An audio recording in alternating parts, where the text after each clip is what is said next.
Warning, since this video is talking about a black label comic meant for mature audiences, it is highly advised that you do not watch it with children. So, what hurts more?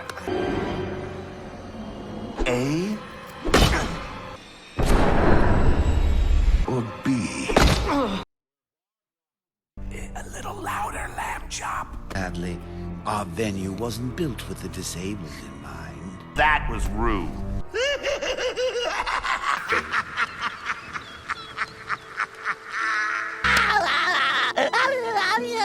In 1988, Alan Moore and Brian Bolland made Batman the Killing Joke one-shot graphic novel, where the retired Batgirl Barbara Gordon was shot and crippled by the Joker as collateral damage in the villain's evil plan. Then later during that same year, Jim Starlin and Jim Aparo did a 4 issues long storyline A Death in the Family during Starlin's run on writing Batman's monthly comic book, where the second Robin Jason Todd was beaten to death with a crowbar and blown up in an Ethiopian warehouse along with his mother, a disgraced doctor named Sheila Haywood. If you have been following my channel long enough, you should be aware of how I have covered both of those stories in comparing them to the animated adaptation the former got, and to that rushed-in cash grab the latter one got made of. If you have only seen those latter versions of those stories, you might not be aware of how Barbara Gordon actually got a more respectable way of retiring from being Batgirl rather than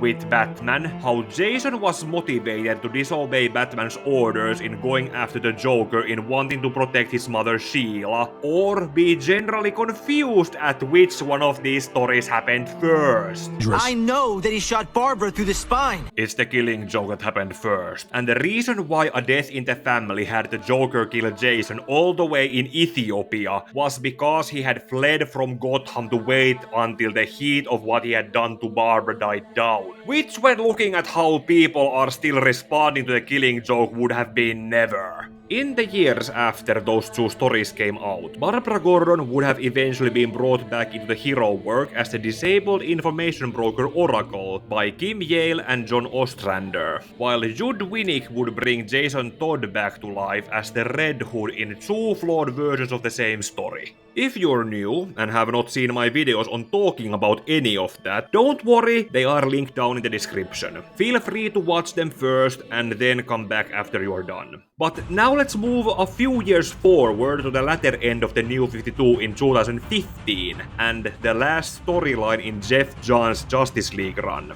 Many things happened during the Darkseid War, but since it was only acknowledged twice, it was what stood out the most when Batman gained access to Metron's Mobius chair, which granted him access to all information available in the universe. After confirming its validity in making sure that Yoe Shield killed his parents, Batman's second question was for the Joker's real name, as in that real name that you can kill him with by writing it to the Death Note. But since it was a small footnote in a larger story, all we got was Batman's reaction to the information. A whole perhana year later, it was revealed in Darkseid War's post-climax's cool time period that the Mobius chair had told Batman not that Joker's real name is Jack Napier, Melvin White, Jerome or Jeremiah Valeska, or even Arthur Fleck, but that there are 3 Jokers. Not these 3 Jokers, but rather these 3 Jokers, which only scratches the surface of how broken the continuity is in setting up the 3 Joker story, especially when there are 5 years in between it coming out and Darkseid War. During those 5 years, Geoff Johns helped set up the DC Rebirth era, in having meant for it to lead up to his Doomsday Clock story, to explain how Dr. Manhattan from Watchmen had created the New 52. But then he decided to leave and do what he ended up contributing in the reshoots of the 2017 Justice League movie, and co-writing Wonder Woman 1984 with Patty Jenkins. So, in Geoff Johns' absence, DC's then current co-publisher Dan DiDio started to act like Knuckles in that Sonic Boom episode. Who's in charge here? I am, and I'm doing a good job, too. Approved. They approved. I don't know. There's a lot of people waiting. You'll have to take a number. Approved. And just like the chaos that came from Knuckles being the mayor of that nameless village, whatever setups Geoff Johns had done in trying to tie DC Rebirth into Doomsday Clock and Darkseid War into the three Jokers ended up going... In the end, Doomsday Clock got overwritten by Scott Snyder's Dark Knight's death metal, which also ruined the Batman Who Laughs by turning him into the Darkest Knight, and the three Jokers ended up being thrown under the same Black Label imprint with most non-canonical Elseworlds stories for mature audiences. DC also threw Watchmen down there as another probably unintentional middle finger at Alan Moore, or that is how I would imagine Alan Moore to see it. Anyway, that is how we ended up with the three Jokers after 5 years of hyping it as a hypothetically non-canonical story that didn't even reveal what the Joker's real name was, and being told it was never important. What is the Joker's real name? It is.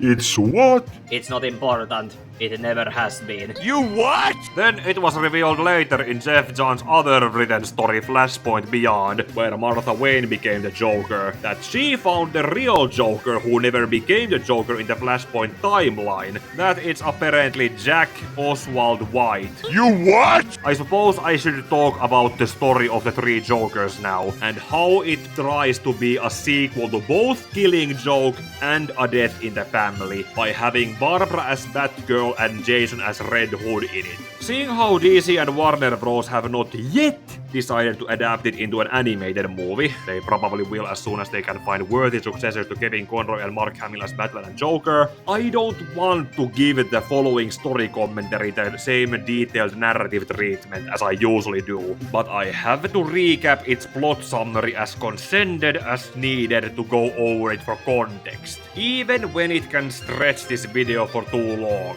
Here is the time code for the rest of the video if you want to skip it. The first 13 pages of the first issue goes over in setting up the tone with Bruce, Barbara and Jason as Batman, Batgirl and Red Hood, with both their physical and mental scars, before the story's conflict is kicked off with the GCPD discovering bodies of whom Batman and Harvey Bullock believe to have been homeless people coming across as Joker's victims. The fact that they are all wearing the original Red Hood costumes and being found from the Ace chemicals points towards this being a red herring. But then one of the bodies starts laughing, so Batman and Batgirl need to be escorting him to the hospital before he could be interrogated. Except that Red Hood is disguised as one of the EMTs in the ambulance delivering the survived victim, and starts to violently interrogate him, forcing Batman and Batgirl to interfere. Meanwhile, somewhere in the boonies, we are introduced to two of the three Jokers, with one of them having stolen a chemical truck from the Ace Chemicals, before the scene cuts back to Batman, Batgirl and Red Hood, who tells them that the still alive survived victim is a domestic abuser who deserves zero sympathy, and that they all know that there are three Jokers.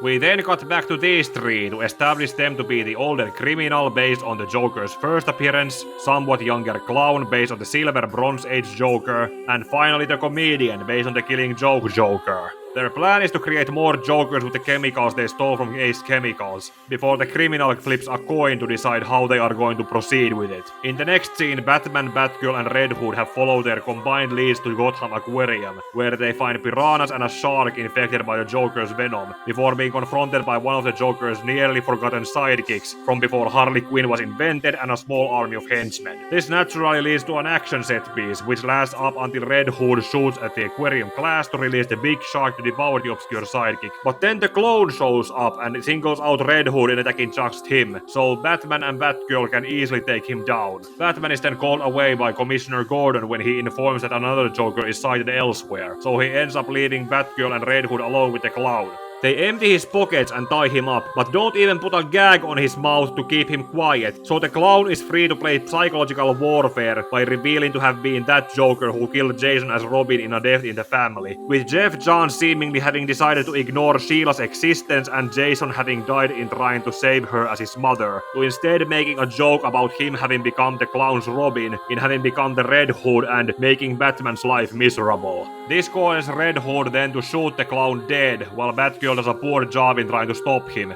which then ends the first issue with them parting ways in arguing about what just happened. Issue 2 then opens with the comedian imagining himself playing house with his dead wife and unborn son, whom he seems to acknowledge would fear him now, before the criminal Joker pulls him out of that fantasy and blames the comedian for the clown's death. Elsewhere, Batman got summoned to sedate some poisoned dogs that have mauled a former corrupted judge, whom Batman claims was responsible for Arkham having a revolving door. Batgirl then shows up to pull Batman away from Commissioner Gordon to tell him about what Red Hood did, and Batman is uncharacteristically passive about it while telling Batgirl that he had hoped Jason to have recovered from what happened to him like she had. Pause the video and read these 5 to 6 panels on your own for the longer version. At the same time, Red Hood is shown interrogating henchmen for more leads, and Batman tells Batgirl that the judge was killed with an award that had Joe Shield's fingerprints on it. They so go to Blackgate, where after a moment of preparing himself to confront the killer of his parents, Batman is told by Batgirl that Shield had been moved to the hospital wing for having stage 4 cancer, which Batman then deduces to have been another red herring to distract them. Conveniently, he and Batgirl then get Red Hood's location from Alfred, who has tracked his helmet accessing the Batcomputer to a swimming hole with a pool full of poison and Jokerized bodies, a sight of which distracts Jason long enough for the criminal and the comedian to sneak, strip, and tie him to a chair like Daniel Craig in Casino Royale. Jason doesn't even get to tell them, Don't scratch my balls! before the criminal delivers a soliloquy about Reese and confesses that laughing hurts him, and then the comedian makes Jason relive the results of having trusted his mother. This is another attempt by them to create a new Joker out of Jason in this case, with Batman and Batgirl eventually finding him after having fought their way to him through a swarm of rejected potential Jokers, in a state that would have caused a cataclysmic outrage if Geoff Johns had decided to do it with Barbara instead. After Jason has ranted at Batman about the most negative hyperboles that most Twitter users probably write about Batman as an abusive parent, he is taken to Barbara's apartment to recover, probably because it's a closer safe house to take him to than Batcave. And over there, after Jason has calmed down enough to acknowledge the mementos of Barbara's recovery, this ends up happening. For the time being, let's try to ignore that until later, as issue 2 closes with Batman going over his files on the 3 Jokers related to Alaska, and the comedian Joker is shown kidnapping Joe Shield from Blackgate's hospital wing. Issue 3 then opens with Batman, Batgirl, and Red Hood in the Batcave to go over what they know so far as a recap to the story so far. And then they also have a heated argument on how Batman has allowed the Joker to live while the Red Hood has killed one out of the 3 Jokers. After Jason has then refused Batman's offering to set him up with a new life and identity, as well as caught Batman lying that he doesn't know the Joker's real name, they get alerted about Joe Shield having been taken by the other 2 Jokers. While Batman inspects Jill's cell to find unsent letters to Bruce Wayne, Red Hood and Batgirl talk about how she is willing to unmask herself in court to testify against him if he kills again. On Batman's end, he learns from the warden that Joe Shield had struggled to learn how to write while in prison, to express his regret in having killed Thomas and Martha Wayne to their son, long before he got sick. And while going over Shield's letters, Batman discovers movie tickets to Mark of Zorro at the Monarch Theater, leading him, Red Hood, and Batgirl there to save Shield from the criminal and comedian. Batgirl and Red Hood enter from side entrances while Batman walks in through the front door, to be confronted by the comedian's filmed home video, force interviewing Joe about his infamous crime. Meanwhile, Batgirl and Red Hood are fighting more of those rejected potential Jokers, as the criminal appears to Batman with Shield to explain his plans to turn the killer of his parents into the next Joker who, quote, matters, unquote, by dropping the sick old man into the vat of chemicals stolen from Ace Chemicals at the beginning of the story. Batgirl and Red Hood meanwhile are confronted by the comedian, who flees after focusing on Red Hood so Batgirl can beat him up. And Batman, while trying to keep Shield from being turned, forces the criminal to drop a lighter into the vat of chemicals. This causes the entire building to be set on fire while Batman rescues Shield outside to the alley, where Joe had killed Batman's parents years ago and seems to know it. After having told Batman he is sorry for what he had done, Batman ends up saving Joe from a collapsing wall on an instinct, and then they are confronted by the frustrated criminal, who then gets killed by the comedian before he surrenders. Batman accompanies the comedian on his prisoner transfer back to Arkham, during which they talk about how he, as the last remaining Joker, wanted to clean the board of all the other Jokers in an over-the-top melodramatic rant, which also reminds the audience on how the Joker has known that Batman is Bruce Wayne since Scott Snyder's New 52 Batman run. So the comedian essentially helped Batman heal and move on from Joe Chill having killed his parents, so that he, as the last remaining Joker, would take Joe's place as Batman's boogeyman. Tell me this is edgy fanfiction without telling me this is edgy fanfiction. As we now enter the cool time period after the third act climax, Bruce is shown standing by Joe-Chill's bedside as he passes away, and after having buried Joe, Bruce travels to Alaska while his explanation for the trip is narrated via a conversation with Alfred. In his fanfiction sequel to The Killing Joke, Geoff Johns decided to retcon that the comedian's wife never died and had manipulated the cops into helping her fake her death by fearing that the comedian is abusive before he had even turned into the Joker. Bruce has also known the comedian's real name since the first week they fall as Batman and Joker, and has kept this information to himself to protect the comedian's ex-wife and son living in Alaska from both him as well as anyone else who would want to go after the comedian through them. So the comedian Joker's name really never even mattered. Oh, and the whole thing with Barbara and Jason gets literally swept away by a janitor, because Barbara's apartment building does not have mailboxes. April Fools! What did you do to my drink? Okay, so what about the criminal and the clown? What were their real names? And what was the point of casually revealing the comedian's real name as Jack Oswald White on Flashpoint Beyond, aka in a separate comic 2 years later? On a related note, when the Joker's nearly century-long existence as a comic book character has given us an unspoken rule that his real name is never to be revealed, what does it say about the live-action Jokers in comparison when Cesar Romero and Jared Leto are the only accurate versions to follow that rule? Jack Napier in Batman 89 is an exception that reinforces the rule. Melvin White was an unconfirmed alias that Alfred was able to pick up in The Dark Knight. The Valeska twins were placeholders for Gotham on Fox, because Warner Bros. Wouldn't let them use Joker, and as far as Todd Phillips and Joaquin Phoenix are concerned, Arthur Fleck was never anything but Arthur Fleck. When it really comes down to this, 3 Jokers was not really even about 3 Jokers running around, or about Jason's trauma from having been killed by the Joker because his mother betrayed his trust, or even about Barbara confronting the Joker again after he shot her. Helvetti soikoon! That has happened already more than once after she became Oracle! The comic even has Batman acknowledge that Barbara has recovered from her trauma better than Jason has, while Jason is presented as an angry young man who could be helped, but not by Barbara, whom Geoff Johns decided to ship together with in this one moment in the story, which makes Jason the 3rd Robin who has been pushed together with Barbara after Dick Grayson in most continuities and Tim Drake in the Arkham Knight game. Oh, how long until we get to see Barbara go after Damien? And to Robin fans who count Stephanie Brown between Tim and Damien, this out-of-context panel exists.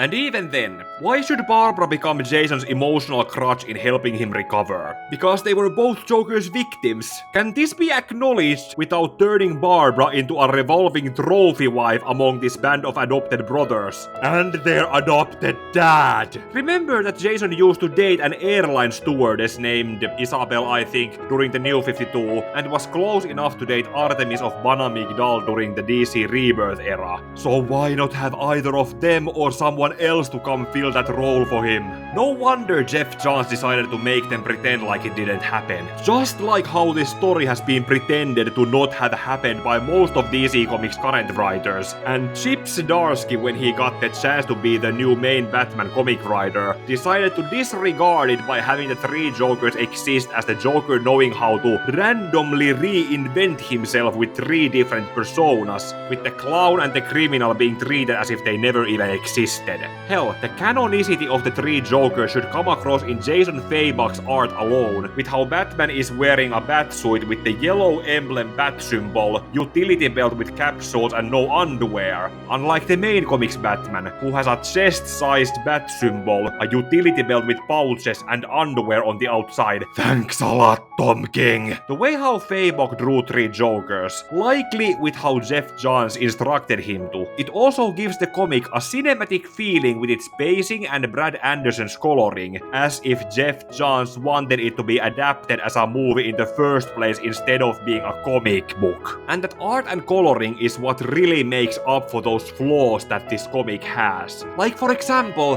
this should be Jason Todd's main Red Hood costume in the comics, which actually is the nicest thing this comic does to him, when all the Jokers focus on physically attacking him instead of Batman or Batgirl, while his psychological issues from before he even died are ignored. And then there is how when GM DeMatteis did this Robin Lives AU story this year, he paid more attention to Jason's mother than Geoff Johns did in one scene. Outside of the art with its cinematic pacing, the only good thing about Three Jokers might as well be the subplot of Batman forgiving Joe Chill for having killed his parents. But that feels like a surplus plot point added in from a different story. Kind of like how the second Vares movie starts with Juha Veijonen being hired by Hannu-Pekka Björkman to investigate a murder he is suspected of, then discovering a criminal network of murder and blackmail run by Kari Väänänen that he then ends up solving instead. By the end of the movie, when he is back home telling all about it to his friend Markku Peltola, who then reminds him that he never solved the original murder he was hired to investigate in the first place. The entire comic ultimately comes down to Geoff Johns trying to give his own spin to the Killing Joke, just like how Doomsday Clock was to Watchmen. The covers, the page layout, and the attempted deconstruction of the One Bad Day motive, and focus on Barbara having recovered from it better than Jason, whose death again happened after, and then there is how the comedian aka the Killing Joke Joker is left as the last Joker standing. The Clown Joker died mostly as an excuse to have a cliffhanger to the first issue, while his presence only served as a reminder of the Silver/Bronze Age, just like how the Criminal was a reference to the Joker's first appearance in the Golden Age. And the Criminal also feels like the most wasted potential of all the Jokers, because Geoff Johns just wanted to hype up the Killing Joke Joker, whom he then decided to also throw under the bus by revealing that he was a potential abuser before he even became the Joker. Acknowledging that final scene from the Killing Joke, it seems that Geoff Johns decided to ignore that moment of the comedian being sane and regretful of his actions, and instead wanted to push the comedian into having fully embraced who he is now. If we take out the art and only focus on the writing, this was Geoff Johns at his weakest and wanting to be too clever in emulating Alan Moore. It would be suffice to say that after more than 20 years of having written for DC, Geoff Johns has run out of fumes and wanted to leave this comic as his last Batman story before moving to Ghost Machine. And then he also supposedly tried to pitch a sequel to it, but DC only gave him a short story to be added into this Joker World one-shot with its other many short stories. That short story told even shorter. The comedian essentially made his way to Alaska and threatened the customers at the diner he came across. Among the customers were his ex-wife and son, whom he seemed to recognize during his act, and then left them alone with a lollipop that the others in the diner said was better not to be eaten. I think that is all I can think to say about the Batman 3 Jokers comic book. There might be more, but I'm going to let you all rather remind me about them on the comment section below. So at this point, it's time to remind you all how YouTube works. Like this video, leave comments about this comic to push the algorithm, share the video for more people to see, subscribe to my channel for upcoming videos, check out my channel for videos you might not have seen, and ding the bell to be alerted for when new videos are coming out. I also do gaming streams on Tuesdays and Thursdays, during which it is possible for you to chat with me, and now may your heart be your guiding key.